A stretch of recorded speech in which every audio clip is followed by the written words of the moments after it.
नमस्कार. RMW present welcome to यंगिस्तानमध्ये मी मयुरेश गोखले परत एकदा आपले स्वागत करतो.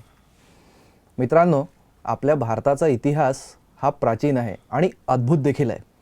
आणि या इतिहासातील मॅनेजमेंटच्या तत्वांचे उदाहरण घेऊन आपल्या देशातील युवकांना नवीन बळ देणारे, त्यांना मोटिवेट करणारे असे एक व्यक्तिमत्व आज आपल्यासोबत इथे आहेत. आज आपल्यासोबत या स्टुडिओत आहेत श्री सुमंतजी टेकाडे. सुमंत दादा नमस्कार. आपले स्वागत आहे RMWच्या स्टुडिओत. धन्यवाद. सुमंत दादा हे शिवचरित्र अभ्यासक आहेत, इंटरनॅशनल मोटिवेशनल स्पीकर आहेत, मॅनेजमेंट ट्रेनर आहेत आणि त्याशिवाय ते स्तंभलेखन देखील करतात. मॅनेजमेंट ट्रेनी आणि शिवचरित्र अभ्यासक हे कसं काय ट्रान्सफॉर्मेशन घडलं?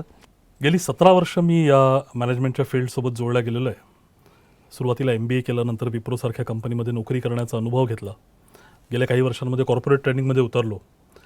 या संपूर्ण प्रवासात एक गोष्ट प्रकर्षाने जाणवली की 17 वर्ष आपण मॅनेजमेंट अभ्यासतोय आणि त्याच्यामध्ये एकही केस स्टडी, मी सगळ्यांना सांगू इच्छितो की एकही केस स्टडी आपली भारतीय नाही आहे.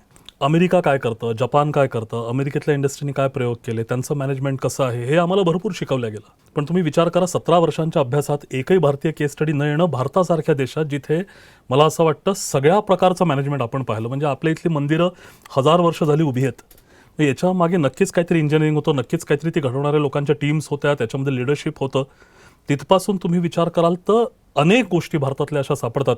पार आपण रामायण महाभारतापर्यंत गेलो तर इतकं मोठी साम्राज्य सांभाळणं, चाणक्यासारखा माणूस आपल्याकडे होता पण चाणक्याचं नाव मॅनेजमेंटच्या पुस्तकात न दिसणं. आणि मग आपण रिसेंट अगदी अलीकडच्या इतिहासात पाहतो म्हटलं तर शिवाजी महाराजांसारखं एक व्यक्तिमत्व 350 वर्ष जुनं आहे, पण सगळ्या प्रकारच्या विपदांमध्ये आपल्या लोकांना सोबत घेऊन ठेवलेलं ध्येय अचीव्ह करणं, आणि त्यात तुम्हाला सगळे मॅनेजमेंटचे प्रिन्सिपल सापडतात. मग ही चरित्र समोर का नाही आली हा प्रश्न नक्कीच कुठेतरी खटकत होता. आणि तिथून मला असं वाटतं त्या मॅनेजमेंट ट्रेनरपासून हळूहळू प्रवास हा इतिहासाकडे झुकला आणि आज इथपर्यंत येऊन ठेपलेला आहे. Great great. तरुणांना तुम्ही नेहमीच भेटत असता, तर आजकालच्या तरुणांबद्दल काय मत आहे आपलं? मला वाटतं प्रश्न फार चांगला आणि अगदी कळीचा आहे. तरुणांसोबत जवळजवळ आज अगेन 17-18 वर्षांचं माझं इंटरॅक्शन फार जवळून राहिलेलं आहे. इंटरव्ह्यूजच्या माध्यमातून म्हणा किंवा गेली 10 वर्ष अकॅडमिक्ससोबत जे काही माझा अनुभव राहिलेला आहे शिकवण्याचा, माझ्या मते एक 20% मुलं अशी आहेत, साधारण 15 ते 20% मुलं ज्यांचं आयुष्याचं ध्येय स्पष्ट आहे. ते स्पष्ट असल्यामुळे अभ्यास कसा करावा, माझं करिअर फील्ड काय राहील याच्या बाबतीत पूर्णपणे स्पष्टता आलेली आहे. आणि ही मुलं अतिशय वेगाने यांच्या करिअरमध्ये पुढे जातात.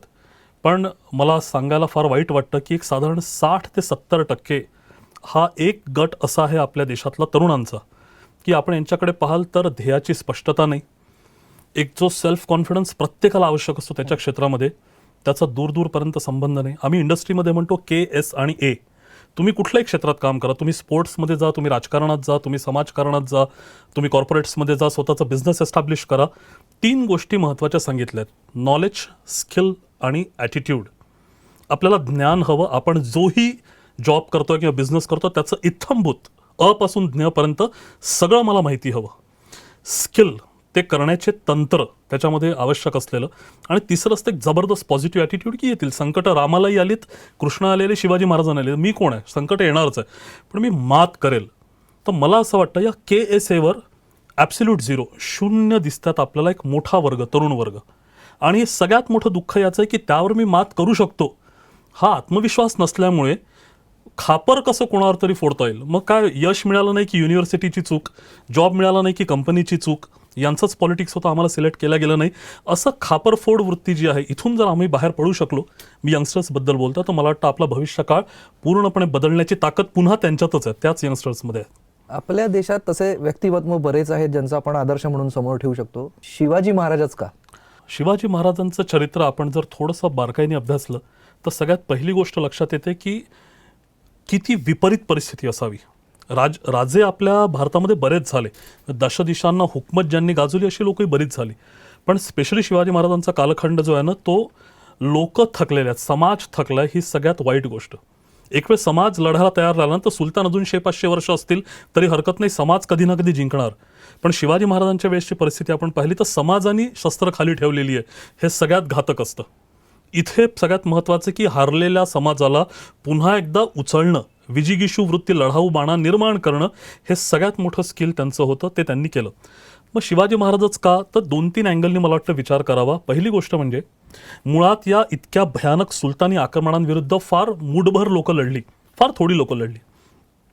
त्याच्यातली फार थोडी लोकं यशस्वी झाली. लढणाऱ्यांमध्ये शिवाजी महाराज आहे, फार थोडी जी यशस्वी झाली त्यातही शिवाजी महाराज आहेत. जे लढले, जे यशस्वी झाले, ते जोपर्यंत जिवंत होते तोपर्यंत साम्राज्य टिकली. आपण पहा इतिहास उघडून, जिवंत आहेत तोपर्यंत चाललं, पण ते मेल्याबरोबर जसं आपण म्हणतो राजा खतम खेल खतम, तशी साम्राज्य नेस्ताना पत्त्याच्या बंगल्याप्रमाणे कोसळली, नेस्तनाभूत झाली. शिवाजी महाराजांचं मात्र मृत्यूनंतर 1680चा मृत्यू आहे, त्याच्यानंतर 138 वर्ष हे साम्राज्य नुसतं टिकलं नाही तर पार पेशावरपर्यंत जाऊन पोचलं. अफगाणिस्तान पाकिस्तान बॉर्डरला अटकचा किल्ला आहे, तिथपर्यंत मजल मारणं 75% हिंदुस्थान जिंकून घेतलाय, मुघलांना खिळखिळ करून टाकलं. आणि मला वाटतं की 50 वर्षाच्या आयुष्यानंतर 138 वर्ष प्रेरणा जिवंत राहते आणि ती आजही आहे. म्हणून कुठेतरी शिवचरित्राचं महत्त्व जे आहे ते जिवंत असताना लोकांनी प्रेरणा घेतली, ते गेल्याबरोबरच्या त्यांच्याच पिढ्यांनी प्रेरणा घेतली आणि त्याच्यानंतर 138 वर्ष लोक प्रेरणा घेत राहिले. मला वाटतं हे जास्त महत्त्वाचं, म्हणून शिवचरित्र. दुसरा महत्त्वाचा मुद्दा शिवचरित्र का याचा जर आपण विचार केला तर असं लक्षात येतं की सगळ्यांना सोबत घेऊन चालणं हे मॅनेजमेंटचं फार मोठं तत्त्व सांगितलं गेलेलं आहे. तिथे तुम्हाला बायस नाही करतात की ही लोकं माझ्या आवडीची, ती माझ्या सिलेक्टिव्ह. आज आपण पाहतो अनेक संस्थांमध्ये जातीपाती फार डोकं उचलतात आणि स्पेशली राजकारणासाठी जेव्हापासून शिवाजी महाराजांचा नावाचा वापर व्हायला लागला तेव्हापासून तर सगळं हवाच बदललेली आहे. मग अमुक ही जातीची लोकं आमची, या जातीची लोकं तुमची, हे परके ते परके. क्रांतिकारकांना आम्ही डिवाइड करून ठेवलं, सावरकर यांचे, महात्मा फुले त्यांचे, गांधी यांचे. शिवाजी महाराजांचं वैशिष्ट्य आपल्याला लक्षात येतं की स्किल ओरिएंटेशन आहे. मी स्वतः रिक्रुटमेंटचा माणूस आहे, HR चा माणूस आहे. आम्ही जेव्हा इंटरव्ह्यूज घेतो आम्ही फक्त स्किल पाहतो, आम्हाला त्याची जात, त्याचे पर्सेंटेज आम्हाला काही करायचं नसतं. शिवाजी महाराजांच्या आयुष्यात ते प्रकर्षाने जाणवतं. किती उदाहरणं देता येतील हो. म्हणजे एक मुलगा जो उत्तम दांडपट्टा चालवतो, तो असेल कुठल्या जातीचा, तो कोणत्या झोपडीत राहतो माहिती नाही, पण त्याला सोबत घेतलं. आणि हा कोण आहे? तर अफझल खानाच्या भेटीच्या वेळेस राजांच्या बाजूला उभा राहणारा मुख्य अंगरक्षक, तो जिवा महाला. कोण आहे? तर तो नुसता दांडपट्टा चालवतो, याच्यावर त्याचं सिलेक्शन आहे. एक पत्र राजापुरावरून येतो महाराजांना, हँडरायटिंग अत्यंत सुंदर आहे. राजे म्हणतात हा माणूस आपल्याला पाहिजे. पुढच्या काळात त्याला जोडून घेतलं जातं. हा माणूस कोण आहे? तर ह्याला लिपिक म्हणजे क्लर्क म्हणून ठेवलं जातं. हा शिवाजीराजांचा सरचिटणीस होतो. बाळाजी आवजी चित्रे हे त्या माणसाचं नाव आहे. शत्रूकडची माणसं, उत्तम माणसं महाराजांनी ओढून आपल्याकडे आणली. तर मला हा एक दुसरा फार मोठा गुण जाणवतो की जातीपाती असतील तुमच्या, प्रत्येकाची असते, पण मी ते पाहून रिक्रुटमेंट्स करणार नाही. माझ्यासाठी स्वराज्यासाठी कामात येणारा गुण जो आहे, मला वाटतं हे महाराजांचं फार मोठं वैशिष्ट्य आजच्या काळात. बरोबर. शिवचरित्रातून लाईफ स्किल नेमकं कसं काय रिलेट करता येईल? मला वाटतं प्रत्येक माणसाला जगताना या लाईफ स्किल्सची आवश्यकता असतेच असते. म्हणजे आपण लाईफ स्किल्स आपण ज्याला म्हणू, एक उत्तम ध्येय असावं, त्याच्यासाठी झोकून देण्याची प्रवृत्ती म्हणजे डेडिकेशन असावं, काम करताना माणसांनी सिन्सिअर असावं, तुमच्यामध्ये प्रामाणिकपणा म्हणजे ऑनेस्टी असावी, दिल्या मिठाला जागणं आपण ज्याला म्हणतो तशा प्रकारचा तुमचा ॲटिट्यूड असावा. ॲटिट्यूडचा विषय निघाला आहे तर पॉझिटिव्ह ॲटिट्यूड, सातत्याने मला काहीतरी शिकता आलं पाहिजे म्हणजे लर्निंग ॲटिट्यूड. अशा या सगळ्या गोष्टींना आपण लाईफ स्किल्स म्हणत असतो. तर शिवचरित्राचा आपण मागोवा जर घेतला तसं पाहिलं तर सगळ्याच मोठ्या चरित्रांमध्ये ही सगळी लाईफ स्किल आपल्याला साधारणपणे दिसतात.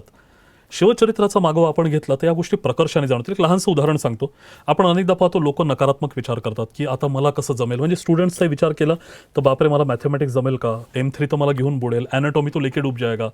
तसं आपण स्टुडंट्सचं म्हणा किंवा पुढे जाताना माझं प्लेसमेंट होईल की नाही, कंपनी मला सिलेक्ट करतील की नाही, माझा जॉब टिकेल की नाही, मला ग्रोथ मिळेल का. लोक सातत्याने निगेटिव्ह विचार. थोडी तब्येत बिघडली की मीच का, देवाला मीच का सापडलो. तर हा निगेटिव्ह विचार आपण प्रकर्षाने अनेक लोकांमध्ये पाहतो. शिवाजी महाराजांना दुसरा मुलगा झाला 24 फेब्रुवारी 1670 आणि तो पालथा जन्माला आला. तर ते मेडिकल सायन्समध्ये होतं असं. पण पालथा जन्माला आल्याबरोबर लोकांची चर्चा सुरू झाली. धाकटे राजे जन्मले, पालथे जन्माला आले, अपशकुन झाला, आता स्वराज्याचं कसं व्हायचं. राजांपर्यंत ऑफिशियल बातमी पोहोचली. राजांनी काय म्हणावं, पॉझिटिव्ह ॲटिट्यूड काय असतो याच्यापेक्षा उत्तम उदाहरण मला आजपर्यंत दिसलेलं नाही. राजांना बातमी कळली की राजपुत्र जन्माला आले आणि उलटे निपजले. राजांचं पुढचं वाक्य आहे, अच्छा पालथे जन्माला आले, बहुत बढिया, दिल्लीचं तख्त पालथं घालतील. उलटे जन्माला आले, दिल्लीचं तख्त उलटं घालतील. मग सगळ्यांनी राजाराम महाराज की जय हा जय जयकार सुरू केला. तर मला वाटतं या छोट्या छोट्या लाईफ स्किल्स शिवाजी महाराजांच्या आयुष्यातून प्रकर्षाने जाणवतो आणि आपण ते शिकून घेऊ शकतो. आणि लाईफ स्किलसोबतच महाराजांचं मॅनेजमेंट कौशल्य हा आवडीचा विषय तुझा, तर याबद्दल थोडंसं सांगशील? आता मॅनेजमेंट मी जसं म्हटलं इतकी वर्ष त्या क्षेत्रात राहिल्यामुळे एक सॉफ्ट कॉर्नर त्या विषयाबद्दल आहेच. थोडाफार जो काही अभ्यास झाला त्याच्यावरून असं लक्षात येतं मॅनेजमेंट आज प्रत्येकाला त्याच्या जॉब्समध्ये त्यांच्या आयुष्यामध्ये आवश्यक आहे. कारण दुर्दैवाने काय होतं ना, 100 लोक जेव्हा जॉब सुरू करतात त्यातली 70 लोक आहेत तिथे संपून जातात. विचार करा, 70% लोक क्लर्क म्हणून आले, क्लर्क म्हणून गेले, कॅशियर म्हणून आले, कॅशियर म्हणून गेले, टीचर म्हणून आले, टीचर म्हणून गेले, पत्रकार, विकेट कीपर, ज्युनियर इंजिनियर तसेच्या तसे रिटायर्ड. किती वर्ष नोकरी केली? 35 वर्ष निघून जातात, पण आहे तिथेच. मग आपण याला यश म्हणू का? इतकी वर्ष हातात असताना एक एक पायरी वर का नाही चढता आलं? आणि म्हणून मग वर चढणं म्हणजे काय असतं शेवटी? ते असतं मॅनेजमेंट. मॅनेजमेंट म्हणजे काय? मग आलं प्लॅनिंग, मग आलं लिडरशिप स्किल्स, मग आलं ऑर्गनायझिंग स्किल्स, लोकांना एकत्र करणं, रिसोर्सेस एकत्र करणं. तर हे ज्याला जमलं तो एक एक पायरी वर चढत जातो. रिसर्च असं सांगतं 26% लोक एक पायरी वर चढतात आणि फक्त 4% लोक टॉपपर्यंत जातात. 100 पैकी फक्त 4 टॉपपर्यंत पोहोचतात. मग तुम्ही जगातले कुठलेही श्रेष्ठ लोक पहा, हे त्या 4% आहेत. मग त्यातले एक शिवाजीराजे आहे. काय शिकतात ते शिवाजीराजांकडून? तर राजांकडे दिसतं महाराजांचं एक अद्वितीय लिडरशिप स्किल. किती जबरदस्त असावं. अफजल खान एपिसोड आपण नेहमी म्हणतो. अफजल खान येतोय हे कळल्याबरोबर तानाजींना पाठवता आलं असतं, बाजीप्रभूंना पाठवता आलं असतं, नेताजी पालकर होते, अनेक दिग्गज होते. हा माणूस म्हणतो आणि मला जाणं आवश्यक आहे. का? कारण हे स्वराज्याचे सुरुवातीचे दिवस आहे.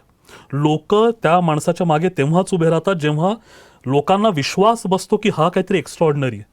हे झालं अफजल खान एपिसोडमध्ये. सगळ्या प्रकारे तिप्पट ताकद असलेल्या अफजल खानाला 29 वर्षाच्या तरुणांनी एका आघातात लोळवलं आणि त्याची 35,000 सेना उधळून लावली फक्त 12,000 सैन्यानिशी. तर ते जे एक इम्प्रेशन होतं की नाही, लिडिंग फ्रॉम द फ्रंट, हा माणूस आहे जो ज्याच्यासाठी आम्ही काहीतरी करू शकतो, हा भाव जागृत होणं हे त्या अफजल खान एपिसोडमध्ये झालं. आणि अशा कितीतरी गोष्टी. मग एक आपण ज्याला म्हणतो ऑन्ट्रप्रेनरशिप डेव्हलपमेंट, हा फार मोठा आणि कळीचा मुद्दा आजच्या काळामध्ये. आमचा अनेक कॅपेबल तरुण वर्ग याच विचारत असतो की मला एखादी नोकरी द्या. पण तुझी स्वतःची ताकद बेटा, एक मोठं बिझनेस एम्पायर उभारण्याची तू मागतो का बरेच? एक 27 वर्षाचा तरुण रायगड जिंकल्यानंतर कोकणच्या किनारपट्टीवर उभा आहे आणि त्याच्या लक्षात येतं एवढा मोठा समुद्री किनारा आम्हाला लाभला, आमच्याकडे आरमारच नाही आहे. चाणक्य चंद्रगुप्ताच्या वेळेस आरमार असावा, 1700 वर्ष उलटून जातात. कोणाच्या डोक्यात विचार का नाही की आरमार असावा, नेव्ही असावी? आणि आपण कसाबच्या वेळेस पाहिलं नेव्हीचं काय महत्त्व असतं ते.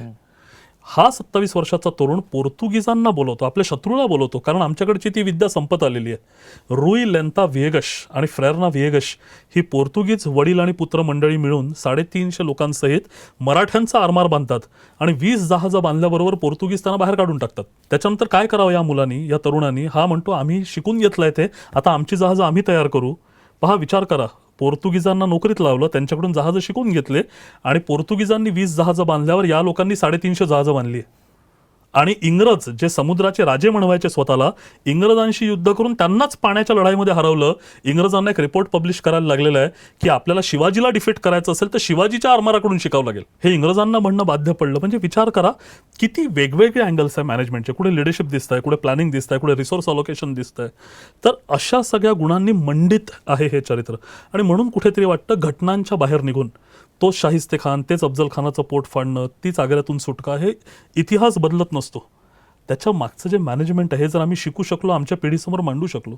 मला अमेरिकन्स काय शिकवतात, अमेरिकन काय, आम्ही ही कंपनी कशी उभी केली, ती जनरल मोटर्स असेल, तुमची फोर्ड कंपनी आहे, तुम्ही हेच शिकवतात की लिडरशिप काय, तुम्ही हेच शिकवतात की त्यांनी प्लॅनिंग कसं केलं.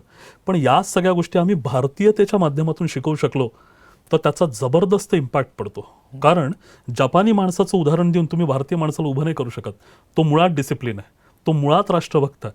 आम्हाला आमच्याच लोकांची उदाहरणं देऊन आमच्या मुलांना उभं जर करता आलं त्याचा इम्पॅक्ट खूप चांगला असेल. म्हणून शिवचरित्र. क्या बात आहे. शेवटी तरुणांना काय मेसेज द्यावा असं वाटतं आमच्या? मेसेज मला असं वाटतं 350 वर्षापूर्वीच एका जणांनी देऊन ठेवला. एक उत्तर भारतीय कवी, नाव कविराज भूषण, तो उत्तरेतून आपल्याकडे येतो आणि तो शिवाजी महाराजांचं हे सगळं सामर्थ्य पाहून त्याच्या मुखातून जी कविता बाहेर पडते ना, मला वाटतं तीच संदेश आहे. तो म्हणतो, शिवाजी राजा तू काय आहेस? म्हणे, इंद्र जिमी चंबपर, बाढ़ वसु अंबपर, रावण सदंबपर, रघुकुल राज है, पवन भारी बाह पर, शंभुरति नाह पर, जो सहस्त्र बाह पर राम द्विज राज है, दावा द्रुम दंड पर, चीता मृग झुंड पर, भूषण वितुंड पर, जैसे मृग राज है, तेजतम अंश पर, जसा अंधारावर प्रकाश आक्रमण करतो, कान्ह जिमी कंस पर, कंसाच्या छातीवर बसून कान्हा म्हणजे भगवान श्रीकृष्ण आपल्या मुठ्ठीने त्याची छाती फोडतो, त्याप्रमाणे शिवाजी राजा या सर्व म्लेंछ सत्तांवर तू एखाद्या सिंहासारखा तुटून पडतोयस. तेज तमांस पर कन्ह जिमी कंस पर त्यो मलेंछ वंश पर शेर शिवराज है, शेर शिवराज है.